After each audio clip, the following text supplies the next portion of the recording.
Happy Monday, everybody. Welcome to another edition of 108 Stitches Baseball Talk. My name is Scott Morganroth, your host, the Motor City Madmouth.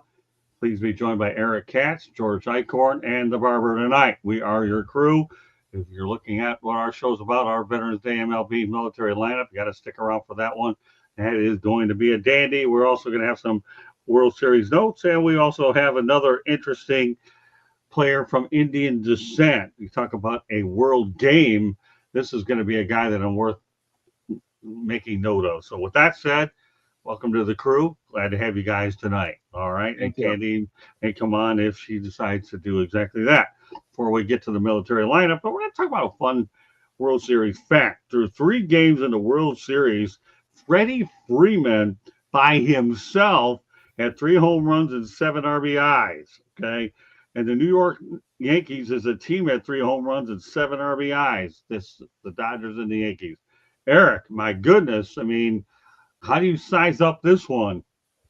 I mean, Freddie Freeman got hot at the right time because at that point he hadn't homered in like a month. And he also remembered the guy had the bad ankle going into it, and he wasn't 100%. And Right. You know, the Dodgers actually had to take him out of the lineup for one game in the NLCS because he was hurting so bad. But you know, he found his power stroke at the right time, and obviously, you know, it helped the Dodgers win. Okay. What do you think, Mark? Well, I can't help from thinking about Mr. October, Reggie Jackson, and how he used to show up like that in October when I saw Freeman do that. Now, I don't think Freeman is the next Mr. October because he's pretty far along in his career, but still, the fire he caught for this series definitely propelled them forward, unquestionably, because they couldn't pitch around him because then they'd have those other guys they'd have to deal with that lineup. So, I mean, kudos to him. And, you know, you're right, Eric. They caught fire at the right time and they put it all together, and the Yankees just seemed like they were lost out there. Yeah. Or to George. Yeah, I was very impressed with that comeback, obviously, by Freeman. That's incredible. I mean, and you talk about a clutch performer, a clutch player. The guy's had experience in the postseason, obviously, with the Atlanta Braves, and he's kind of made for that kind of situation. Although, like Eric mentioned, I mean, he hadn't had anything going. Because of his injury, he was in a downward spiral, if you will, in September and that. But hey, he came to life when it counted, and obviously the Dodgers are thankful for that. And great guy, and I'm glad that he could enjoy a victory. I'm glad he was able to enjoy another World Series title. So more power to him. So that I also want to shout out to Josh Fedora. What's going on? We're going on. Says the Penguins are getting whipped. Possible topic for Thursday night when Rob Peterson and I bring back Fire Up Florida. Although, you know what, Mark, you want to comment on the Penguins right now and their struggles? I know you like to talk about hockey. Yeah, it's funny because my buddy just texted me 6-0 the first period. Look, fellas, if you want a Penguin comment, it's time for Mike Sullivan to go as head coach. Okay.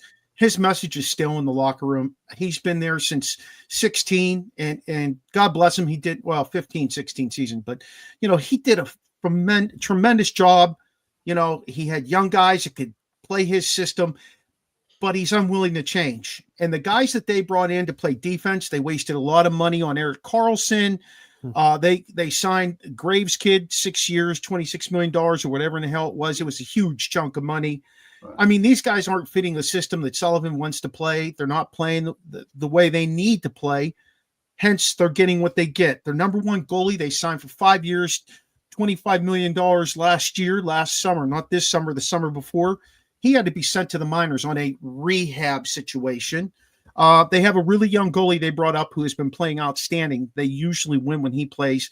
But ironically, they're playing the old Detroit backup, Nedeljkovic, in goal tonight, and they just fired him up, boy. They just fired him up. It's going to be a few years before the Penguins get going again. It really is. They can do it with Crosby and build around Crosby, but it's time for them to move on from some of those other guys.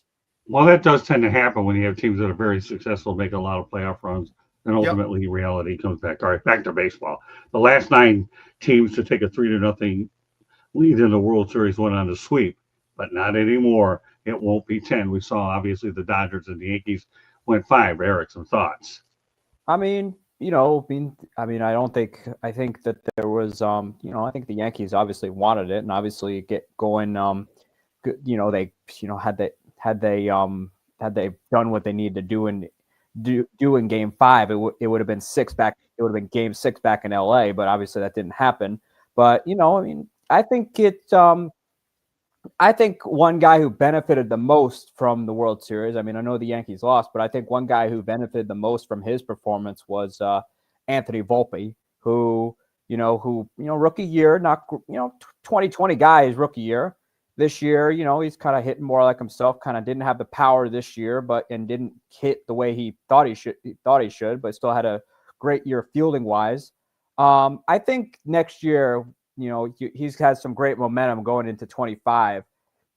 And I think this is the year. I think 25 is the year where I think Anthony Volpe breaks out, because I think he's one guy on the Yankees team, if we're looking for positives there, that benefited the most from his performance in the postseason. Because it seemed like every time he came to bat, it was a big situation. He had that grand slam there. So, and also he played, aside from the error in 5, he still played well hitting wise. So I think he benefited the most from it, and I think I think he's going to be someone to watch next year in the Yankees lineup. By the way, Joshua Dorr says hello to you, Eric. Hi, Josh. How are you? All right. Sorry about the Penguins, buddy.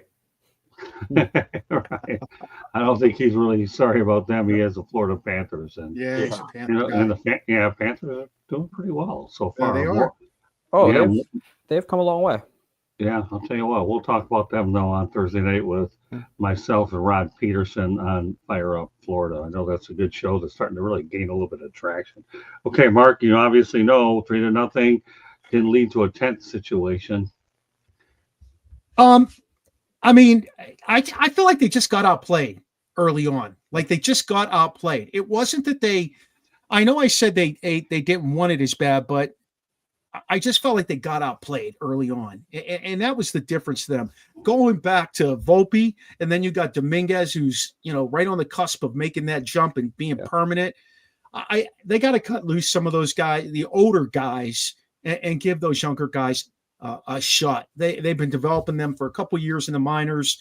Bring them up, send them down, bring them up, send them down. It's time to make that move for them. I can see them in the hunt again next year, but I don't know if they'll go out. And I like what Eric said today. He said that Juan Soto won't end up with the Dodgers. I like what he said. I don't know if he'll end up back with the Yankees. Probably will get a good shot at that. But if you mix him with a couple of those younger guys like Volpe and Dominguez coming in, I think they'll be right where they are next year, where they were this year. I got some family checking in. Rhea Zagerman, just so proud of you. Thanks, Aunt Rhea. Appreciate you coming in here on 108 Stitches Baseball Talk. All right, George. Now, before I get to what George, though, I want to point out that Game 1, when Boone made that pitching change, that was bad. If the Yankees win Game 1, this thing going 6 or 7. It really is. So you talk about an impactful moment early in the World Series. I think that's one. I'm sure that Boone will probably think twice about that decision. But I'm not in the business of second-guess managers. If I was that good, I'd be one. Okay, now on to you, George. Yeah, I look at 2 batters in that lineup that failed to come through consistently, and that was Chisholm and, of course, Judge. Both of them hit, I think, in the 180s in that range for the World Series. You just can't have that. They are run producers. They are spark plugs for the team. I agree with you, Scott. Some decisions by Boone were not the correct decisions, but looking back at the whole thing, no, I never thought it was going to be a sweep. Even when it was 3-0, I didn't think it was going to be a sweep. Yankees are too proud a franchise and too good a franchise, and obviously they got 1 win. I mean, it's small consolation. Obviously, it's a very small consolation. But they were not swept. But the fact of the matter is they still got a very solid team coming back, and depends upon, again, who's going to win the sweepstakes for somebody like Soto. But they're going to be the team to beat in the American League again next year. No question about it in my mind. All right, Jay says go Lions. Boy, what a game that was last night, wasn't it? Go ahead, Eric. What else? Well, I think too. Number one, Dominguez will be in left field next year for the Yankees. There's no cusp about it. You know, he was already brought up this year. He actually had a little extended look. Mind you, the guy's just coming off of Tommy John surgery. So, you know, I don't think we got to see the full capability of Jasson Dominguez, but during his brief call-up not this past year, but the year prior, he actually performed very well. His first home run actually came off of Justin Verlander. I think, you know, he's going to be a big part of what they do. Verdugo was as great as he was with the glove, obviously had a poor year offensively, but, you know, Verdugo was only going to be a 1-year thing.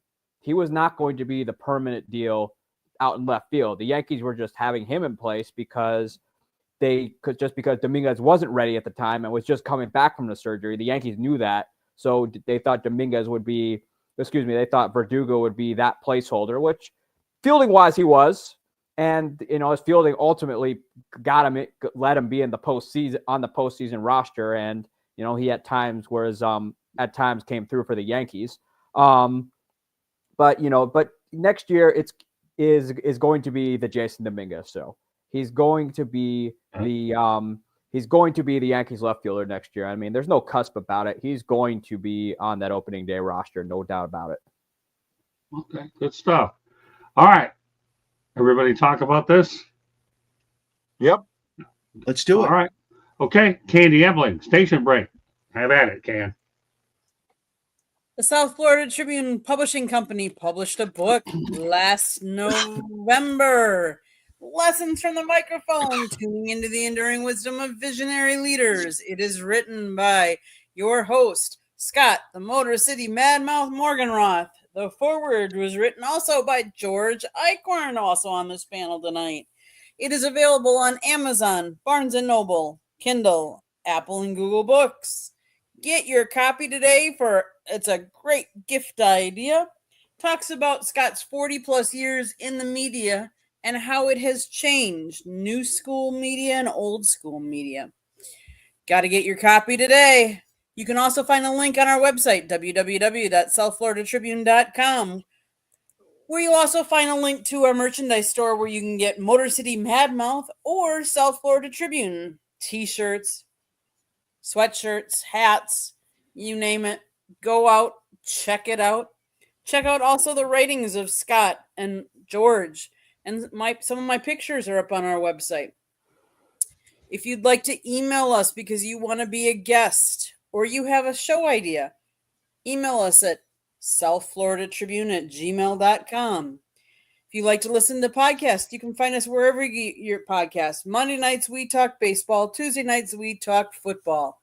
Wednesday nights on Sports Exchange and Thursdays on Fire Up. You just never know what topics we're going to be talking about. And also on Thursday nights, you can find Fire Up Florida, which is our hockey show, where we can talk about the Panthers, the Red Wings, and the Penguins. On Wednesday night, we also have on nofilter.net, the Motor City Madmouth show. Check it out, nofilter.net, Wednesday nights. Okay, Scott, back to you.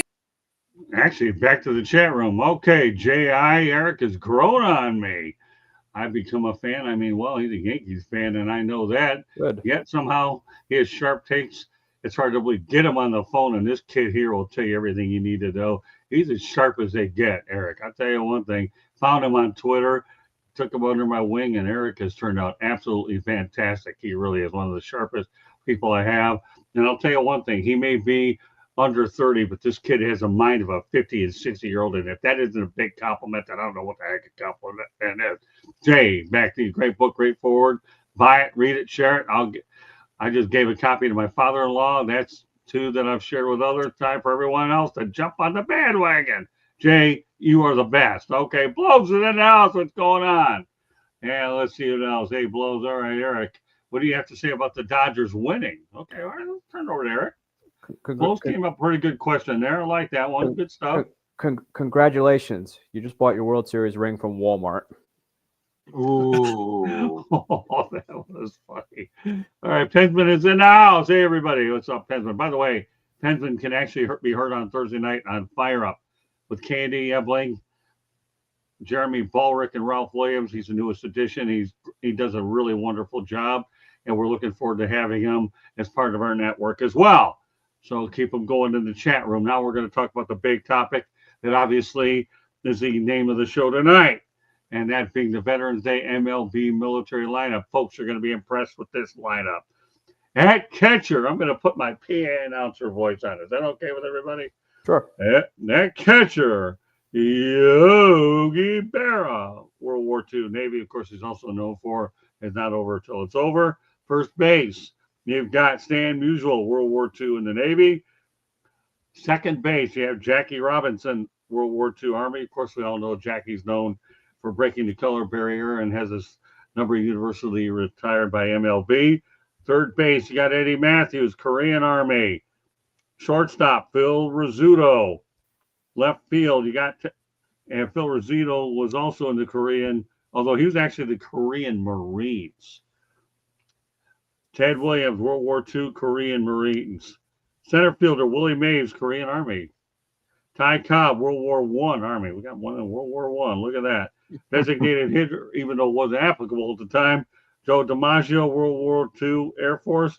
And pitching, Warren Spahn, World War II Army. My goodness. All right, Eric, let's size up that. Ken, do you also want to have a take on it? I should also point out, my dad served in the Army from 1959 and 1960 out in Fort Sill, Oklahoma. I once had an opportunity to go ahead and tour that base, and it was unbelievable. So, all right, Candy, do you want to talk about this particular topic? Anything come to your mind? So let's talk about Warren Spahn. He actually earned the Purple Heart and the Bronze Star for his bravery in battle. Bob Feller, he was the first major leaguer to enlist after the attacks on Pearl Harbor. Ted Williams, who knows what his career numbers would have looked like, because he served the U.S. Navy and the Marine Corps as a fighter pilot in World War II and the Korean War. So who knows what his numbers would have been had he not taken time off to serve. Yogi Berra, he was actually part of D-Day, landing at Normandy in 1944. And Stan Musial, the greatest Cardinal of all time, took a break from the team in 1945 to join the U.S. Navy during World War II. Willie Mays, of course, you already talked about. Jackie Robinson was drafted into the U.S. Army in 1942 and served for 2 years. 5 years later, he would go on to break MLB's color barrier. Ty Cobb served in the U.S. Army during World War I as part of the Chemical Warfare Service. Just to name a couple. I can also say thank you to all the veterans out there. I have 2 uncles, both served. One was in the Army and one was in the Marines. Now, I got to say something about Bob Feller. I had an opportunity to meet him back in 1987.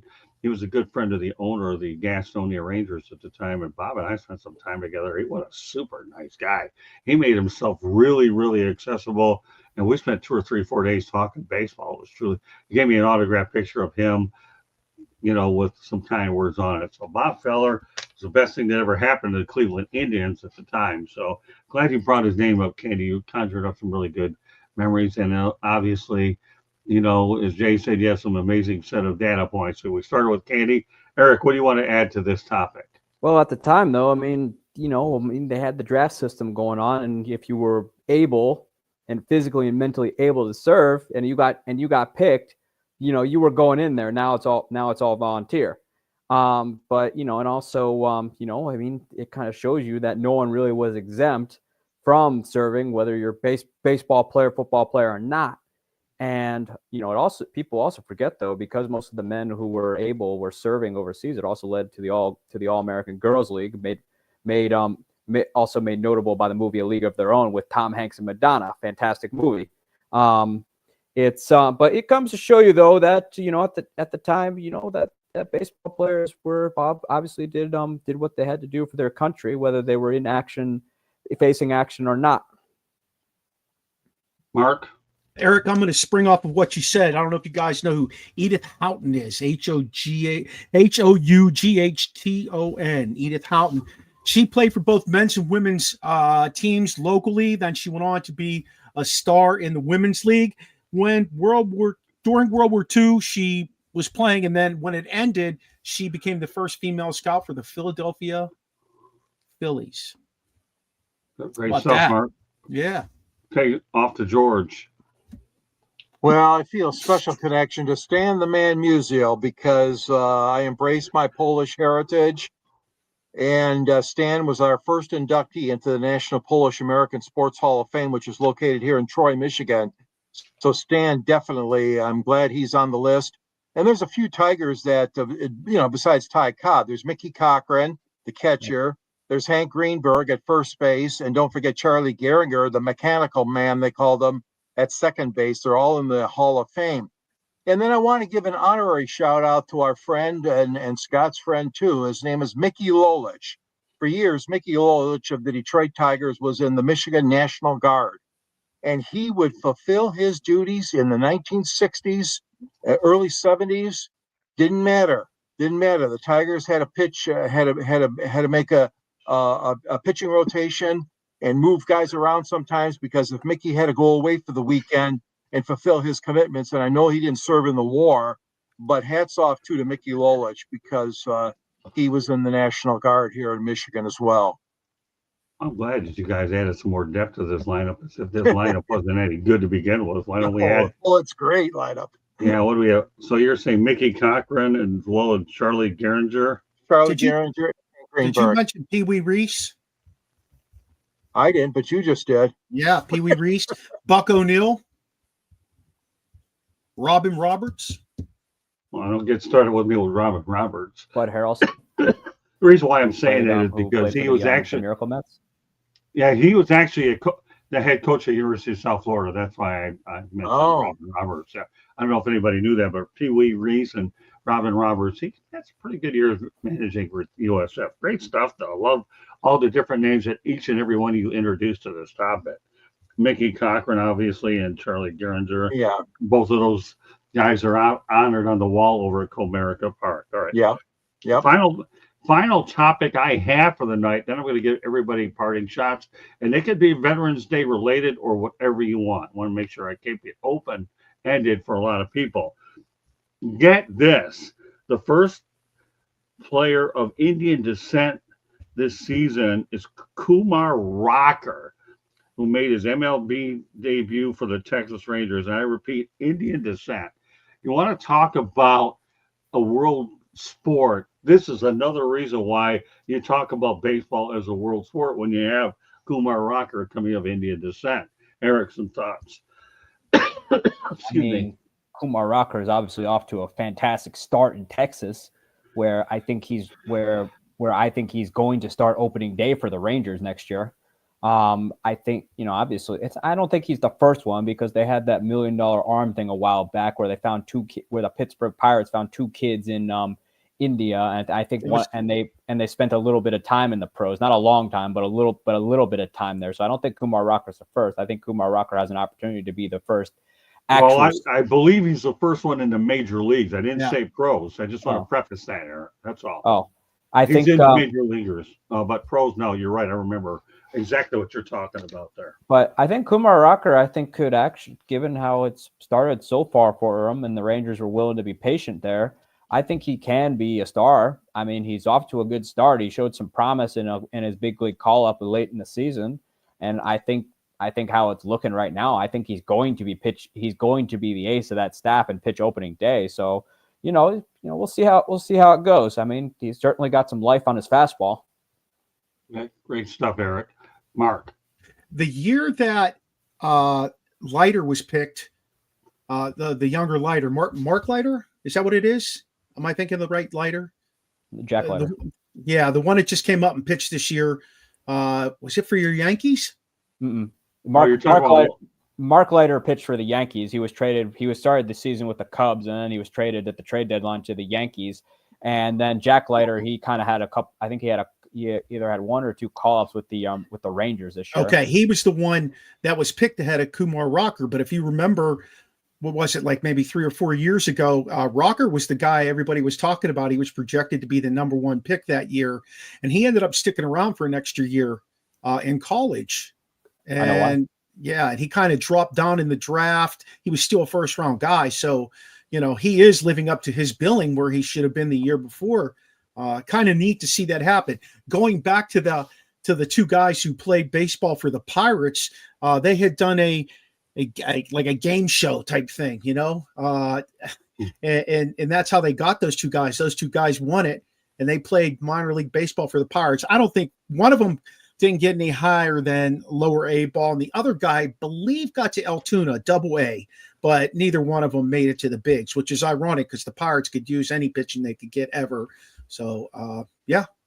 Great point. Yeah, I think Kumar Rocker was intriguing when I came across this because, again, we're talking about a world sport, and I haven't heard a lot of Indian examples, but this one just struck a chord with me. I thought, you know what, it's really good to be able to bring up these things every so on. Go ahead, Eric. What else do you want to add? Well, I'll tell you why. What happened with Rocker? He was originally drafted 10th overall by the New York Mets, and then what ended up happening was they received some concerning medical information. Scott Boras decided to lie and say there was no medical attention required, which the guy ends up getting surgery in September. I'm like, way to pull a Richard Nixon, and what ends up happening though is after the surgery he pitches an independent ball for a year, and the Rangers, they sign him to a minor league contract, which obviously he's going to outperform that given in a short sample size. And so the Rangers were lucky to be able to find him thanks to another monumental screw up by the New York Mets. Hey, Blows, do you want a ball buster? Because I know you and Joshua go out there and chat room isn't turned off. We just need you to ask something that makes a little bit of sense so I can turn it on for you, but everybody else is paying attention. Just so you know, Blows, okay, it is what it is. Yes, we have a knowledgeable group here. We need you to come to the table and say something interesting. I hate talking like this, but Blows, they always say, if you don't know me by now, you never will. And I'm not going to sing it because I need to save my voice for the rest of the week. So thanks, Jay, for going out there and saying that. Okay, George, what's your talk about Mr. Rocker, not a rocking chair, which one of these days I'm going to be in anyhow, but Eric has his way. It'll be prolonged yet. Well, it's such an international sport. It doesn't surprise me. I guess my only surprise would be that it's taken this long, but hopefully, I have a lot of respect for the Indian people. A lot of them are doctors, a lot of them are engineers, and they've done a great job. They've helped the American economy as far as many of them have come over here from India and done a great job with, like I said, in the medical field especially. They're very, very well educated. And as far as baseball goes, they haven't been particularly involved in that sport, but I think they play cricket over there. And of course they're obviously soccer, football as they call it, but no, I think it's a good sign. I like to see foreigners come in and try to make it in baseball, Major League Baseball here. It's an international sport. We know we got a lot of representation from Japan and Korea and Taiwan and of course Central America and South America. So all the more power to him. I hope Rocker does have a good career. He looks like he's got some good stuff down there in Texas. So that's a good thing. I like it. Go ahead, Mark. George, you mentioned cricket. There's leagues around where I live. There's a lot of people from India around where I live. In fact, I have a lot in my school. Great people. And they have cricket leagues around here. It's kind of cool to go watch them play. It's an interesting game to watch played live. I don't know anything about it. But you know what I do? What I do know is that Jay has a great comment on there. They lack collegiate sport. So but let's put that one out, Candy. I really like this comment by Jay. There you go. They lack collegiate sports in India. They almost need to be in the U.S. to be good at U.S.-based sports. No question about it. Yeah. And you know what, Joshua? I love it when he mentions this. Okay, Scott, when is Serene Sunday's coming? Mark my word. We talked about this on the External Bum show on Saturday, and I told Joshua we'll keep that comment up. I'd like to do it as soon as I can. I just have to try to get past football season a little so I have a little time to get out there. Those Serene Sundays, just to give you guys an idea what they are, is they'll go out with Candy, go pick a random place out there and just talk about a little bit about it. It's just kind of neat just to get out there. I view Serene Sundays as like a meditative way of just talking to everybody and from a different location. Great comment, Joshua. I appreciate you very much for constantly reminding. I know the word reinforcement definitely with Joshua Dorr on certain things is definitely one that goes in one ear but doesn't go out the other. It will return at another time. With that said, let's go to parting shots or your Veterans Day memories, whatever one you choose. Eric, lead off. I'm just thankful for the men and women who are serving, and who are serving overseas and even in our country. Remember, I mean, we should take the time to honor them, because remember, freedom is not free. And you know what? I'd love to be able to do a serene Sunday up there in Georgia. Jay, no question about it. I'll do them wherever I can go. Right now, obviously, we've been very, Athens is a place I want to get to, by the way, Jay. But yeah, University of Georgia and all that. So I know a few people. I know if I know Jade, I'm sure he'll definitely make it worth our while to come up there. That's something that I'm looking to do. So without a doubt. So yeah, no, Joshua, thanks again for bringing that up. Much appreciated. All right, on to you, Mark. Hey, my parting shot is going to deal with the Pittsburgh Penguins. Sorry about this, but this is the fourth time in Penguins history they've allowed 6 goals in the opening period of a game, in 78 against Montreal, in 82 against the Rangers, and in 88 against the Rangers. Or excuse me, in 82 against the Islanders, and in 88 against the Rangers. So it's kind of disgusting to me. That was almost 40 years ago that happened last time. So yeah, I needed to put that out there. And let me point out something to the crew That's and for you, everybody else Joshua. watching. Okay, parting shots don't necessarily have to be on baseball. That can be on anything you want. That's why I leave it open-ended so everybody can go out of there. Candy, what's up? You want to add one too? I do. Go ahead. I am going to talk about Paul Hornung, who was a kicker, because he wasn't called the Golden Boy for nothing. Hornung led a charmed life in many ways. For starters, he remains the only person ever to win the Heisman Trophy while playing for a team with a losing record in 1956 with Notre Dame. Hornung was called into active duty in the Army in 1961, 5 years into his Hall of Fame career with the Green Bay Packers. Fortunately for Hornung, his boss, Vince Lombardi, was friends with President John F. Kennedy. So Lombardi was able to arrange for his versatile threat, halfback and kicker, to receive weekend passes in the fall in order to play for the Packers on Sundays. Not a bad gig. Hornung led the NFL in scoring for the 3rd consecutive season in 1961, and during Christmas leave from the Army, he set an NFL record by scoring 19 points in the NFL championship game, helping the Packers crush the Giants. Just thought that was really interesting that they let him, that he was serving the Army, but they let him away on weekends just to play NFL football. Very appropriate. Okay, Joshua, or rather Blake, I actually had a meal replacement bar cookie dough, although we had a good lunch over at Chili's earlier. Yeah, Candy's an excellent cook. She really is unbelievable. Yeah, she does make a great meal, just for sure. But anyways, great stuff. I don't mind talking about food choices, but we're going to go to George Eicher. What's your parting shot, George? Well, I mentioned on Facebook today, of course, starting out with my father serving in Germany during World War II. My father-in-law, Richard, serving in Japan. I think that was before the Korean War started, though. And then, of course, my brother-in-law, John, and my godson, Nathan, they were both in the Navy. I have other uncles on my mom's side and dad's side that served in the armed forces. So hats off to all of them. We've had a very, very nice run as far as the military goes in my family, and in my wife's family a little bit. And then, of course, Detroit, the arsenal of democracy, in case folks forgot. Detroit turned its car making facilities and manufacturing plants into tank and military vehicles. These vehicles were needed, and these tanks were needed, and Detroit did a heck of a job. And they had a lot of women. Okay, Rosie the Riveter. It was called Rosie the Riveter, the group of women that left their homes and went to the assembly lines here in Southeast Michigan and helped make all these. I know there are some people against war. I'm not promoting it, but I'm just saying that the ladies had a very good part in helping us win World War II, because they were the ones back home, not only tending to their family, but many of them, like I said, were called into working on these assembly lines that were normally reserved for cars. Very interesting. Great perspective, George. Thank you. All right. Well, you know what? my parting memory, I'm going to call it this, okay, is when I had the opportunity to cover the Detroit Lions and the San Diego Chargers at Jack Murphy Stadium on Monday Night Football. And that was just one of the most electric games I've ever been. At that time, Bobby Ross was the coach of the Chargers, who subsequently became the coach of the Lions.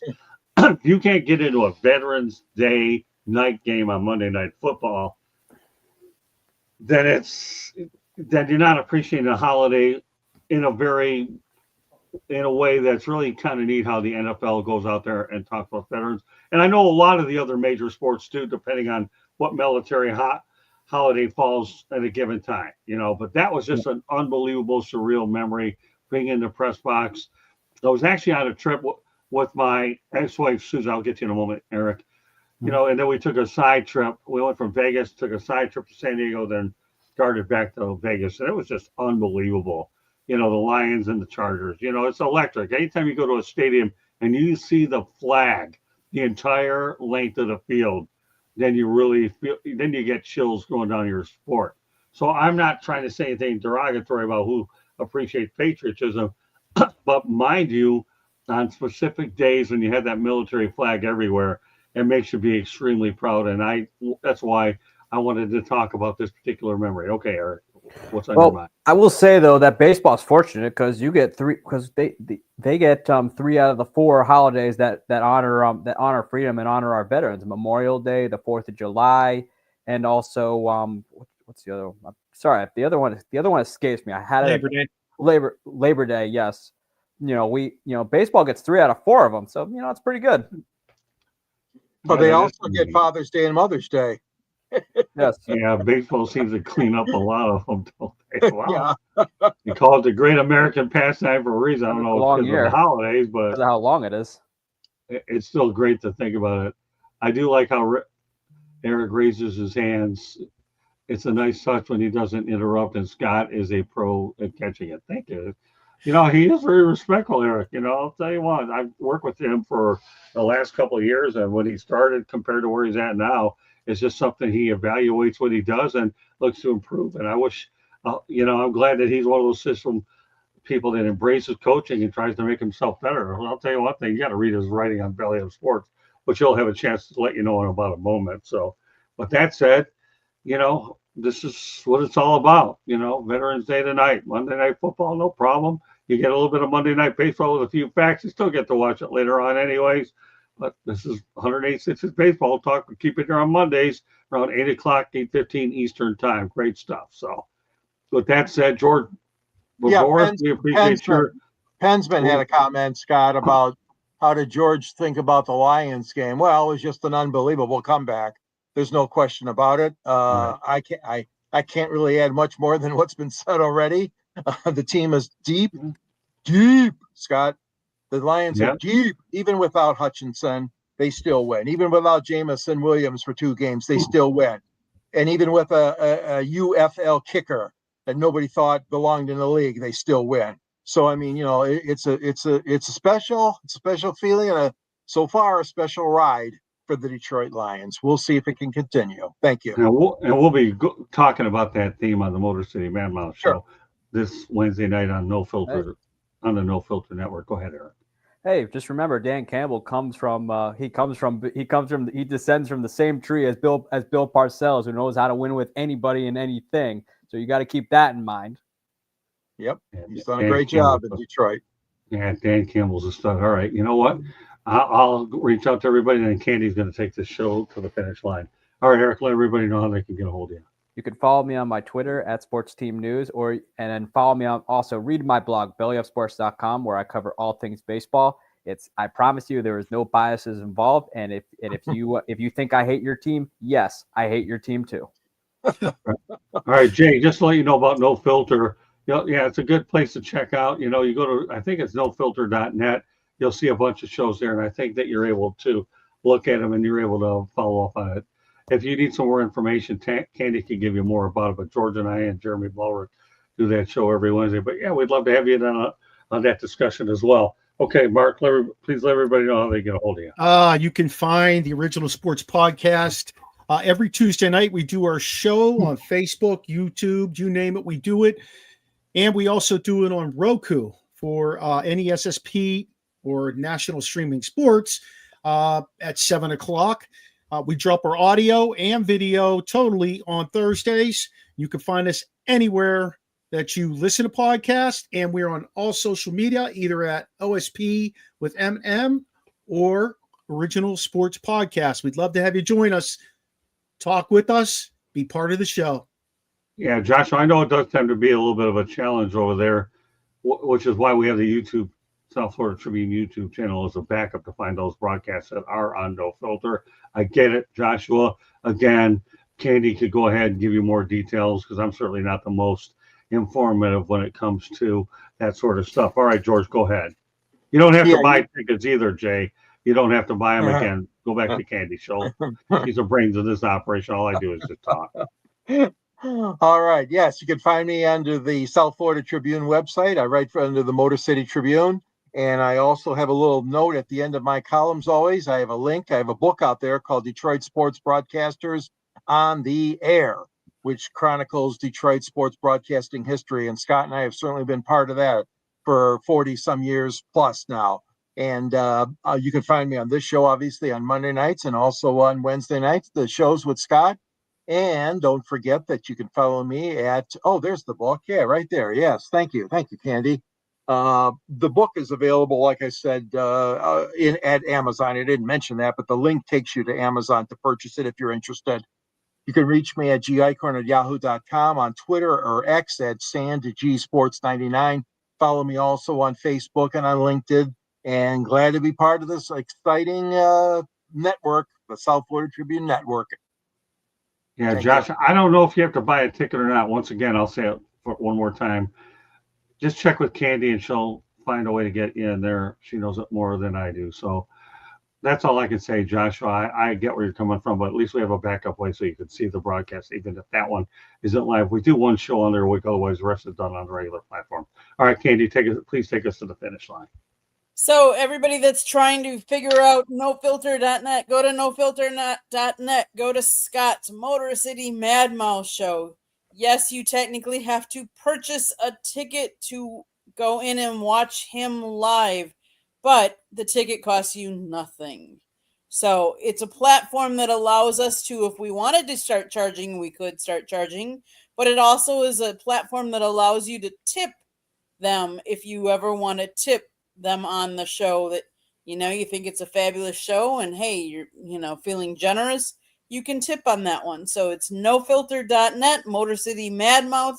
You want to purchase a ticket, it's $0. They email it to you, the link, and then you click the link, and then you can go watch them live and make comments and everything like that. We do take the show and put it up on our YouTube, typically at least 24 hours later. But you can always go back to nofilter.net and watch any of his previous shows. They're all still there as well. But if you see the red subscribe button in the lower right-hand corner, that means you have not subscribed to the South Florida Tribune's YouTube channel. Please do so. Monday nights, we talk baseball. Tuesday nights, we talk football. Wednesday and Thursday nights, Sports Exchange and Fire Up. You never know what we're going to be talking about. Fire Up Florida on Thursday nights talks hockey, and that's typically around 7:30, 8 o'clock on Thursday nights. Wednesday night is the nofilter.net night. If you like to listen to podcasts, you can find us wherever you get your podcast. You want to go to our website, www.southfloridatribune.com, where we have a link to the book that Scott, the Motor City Madmouth, Morgenroth wrote, and George Eichhorn wrote the foreword. It is Lessons from the Microphone, Tuning into the Enduring Wisdom of Visionary Leaders. It's available on Amazon, Barnes & Noble, Kindle, Apple, and Google Books. Talks about Scott's 40-plus years in the media industry and how it has changed. Some really good stories. It's a really good read. Get your copy or get a copy for any loved one or a gift today. If you have any show ideas, you can always email us. Or if you want to be a guest, email us, southfloridatribune@gmail.com. If you want to sponsor a show or advertise, call Scott, 954-304-4941. X or Twitter is at Tribune South. Back to you, Scott. Hey, Joshua, just to point something out to you, pal. Jeremy Roenick, the recently inducted NHL Hall of Famer, has a show on No Filter as well. You can go ahead and watch these guys' shows for free if you want to do it. So, again, Candy will continue to explain No Filter. So if you didn't get it tonight, she'll continue. We'll make it a part of what we do so that she can explain it. So, yeah, Jeremy Roenick does have his own show on No Filter, and there's a lot of prominent names that are on that No Filter network, which is one of the reasons I actually came on board. One of my good friends locally, his name is Jeff DeForest, is on there as well. And Jeff and I go back for as long as since the early 1980s when I first came into the South Florida market as well. So great stuff, Joshua. I know as determined as you are, you will. And I know Pensman says when I have more time, we'll do more streams. You know what? You're in here. You can do whatever you want. Candy will get you all set up, Pensman. We're just glad that you're part of the team. That's all. So whether you contribute in the chat room, whether you continue, whether you streams, it don't matter. At least the one thing I can say is we're just glad to have you on the Thursday night Fire Up Show. Everybody in the chat room, to me, all of you are my heroes tonight. Every one of you, you've gone out there and made a very good contribution to the strength of the content. And I love the way that you've interacted with this crew on here. So if I were you, everyone in the chat room, give yourself a big pat on the back. If I were there, I'd do it for you, but at least you know I'm asking you to do it for yourself because I appreciate each and every one of you on today's show. Well, I want to wish everybody a happy Veterans Day. It's a privilege to be able to do a show on Veterans Day. It really, really is. Like any military holiday, this is the one that we have tonight, and we're talking about America's pastime. Anybody have any quick closing thoughts? I'm glad you relayed that story, Scott. Thanks for sharing that about San Diego. As you know, San Diego is one of the best military towns. Yeah. Not only great weather and a great city, but also the Navy has such an outstanding presence there. And you mentioned Bobby Ross, and Bobby Ross was once a coach at one of our academies. Remember that too. I believe it was Army. It was Army. Yep. And that's interesting, Scott. You brought that up because you saw him coaching San Diego, the Chargers against the Lions. But yeah, he was, I thought it was the Army. So thanks for sharing that, Scotty. You're welcome, George. It's not like the Lions haven't hired big name coaches. Bobby Ross was no slouch. They've brought in a couple here and there. It's just unfortunately some of them, they didn't all work out, but it doesn't mean they haven't. The only one I wish they would have hired many years ago, for a lot of you folks that know, and of course, Eric for his age would know anything, so I'm not worried about it, is Chuck Knox is the only guy I wish they would have hired. But also I want to mention a rest in peace to John Robinson, the former UCLA coach who passed away at the age of 89 due to pneumonia. John Robinson, to me, is one of those guys that was an excellent coach at the pro and collegiate level. And John Robinson, you'll be missed. Never had a chance to meet him, but I'll tell you, I watched his teams, and he did a great job. John Robinson, rest in peace. Done football, baseball. We recognize everybody that we possibly can, since we do a sports show, and that's why I leave parting shots as a very generalized thing and not totally sports specific. So with that said, that does include this edition of 108 Stitches Baseball Talk. On behalf of the chat room, because you guys were all great, Eric Katz, Mark the Barber, and of course, George Eichhorn. My name is Scott Morgan, Motor City Mad Mouth. Thank you for joining us on this edition of 108 Stitches Baseball Talk. And I am privileged to be your host. And God bless. And we look forward to seeing you on this network next week for 108 Stitches Baseball Talk. And we have other shows during the week, especially if you're a subscriber to the platform. Take care, everybody. God bless and have an outstanding, awesome week. Good night, everybody.